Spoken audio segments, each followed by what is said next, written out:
राहुल गांधी जी के एक बयान को पढ़ रहा था। उनका बयान, ये महाराष्ट्र के अंदर उन्होंने एक बयान दिया और उन्होंने बयान दिया कि महिलाएं मनुस्मृति के बंधन को तोड़ करके अब बाहर आ जाएं। राहुल जी एक राहुल गांधी के रूप में आपसे देश बहुत अपेक्षा नहीं करता है, कोई अपेक्षा नहीं करता है, लेकिन भारत की संसद में, भारत की सर्वोच्च पंचायत में नेता प्रतिपक्ष के रूप में आपको देश के लोकतंत्र के प्रति जवाबदेही बनाता है। आपने भारत के संविधान की शपथ ली थी और संविधान की शपथ लेकर के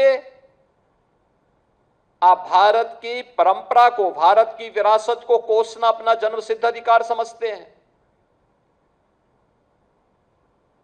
आप यूपी के बाहर जाते हैं तो यूपी को लांछित और अपमानित करते हैं, भारत के बाहर जाते हैं तो भारत का अपमान करते हैं। भारत की सेना जब सीमाओं पर दुश्मनों के खिलाफ लड़ती है तो आप भारत की सेना के जवानों से प्रमाण मांगते हैं। आतंकवाद के खिलाफ देश की लड़ाई में देशद्रोही तत्वों को आप प्रत्यक्ष और अप्रत्यक्ष रूप से प्रोत्साहित करते हैं। अयोध्या में प्रभु श्री राम के अस्तित्व पर आपकी पार्टी प्रश्न खड़ा करती है और लोकतंत्र के प्रति आपकी निष्ठा क्या है, ये तो इस देश ने 1975 में आपातकाल की काली साया को देखा है। आप मनु पर या राम पर या भारत की विरासत पर टिप्पणी करते हैं। मनु को जानना है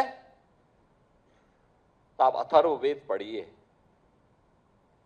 शतपथ ब्राह्मण पढ़िए, मत्स्य पुराण पढ़िए।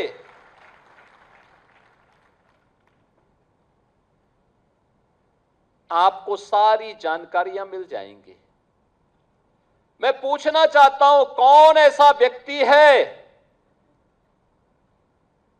जिसके जीवन में किसी न किसी रूप में, मां के रूप में या बहन के रूप में या पत्नी के रूप में या फिर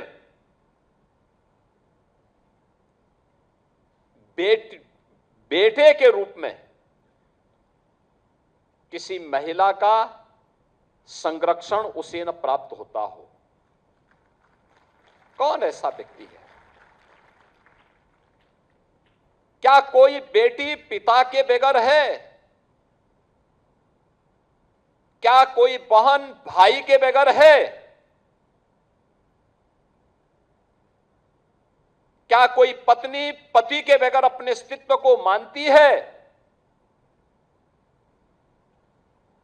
और क्या कोई मां बेटे के बगैर अपने अस्तित्व को पूर्ण मानती है? अगर मनुस्मृति ने ये बात कही है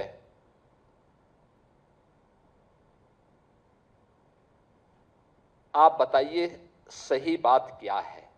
और आप भारत के बच्चों को, भारत के नौनिहालों को उस दिशा में क्यों ले जाना चाहते हैं जहां पर किसी माता को या किसी अन्य व्यक्ति को बाद में लज्जित होकर के माफी मांगनी पड़े?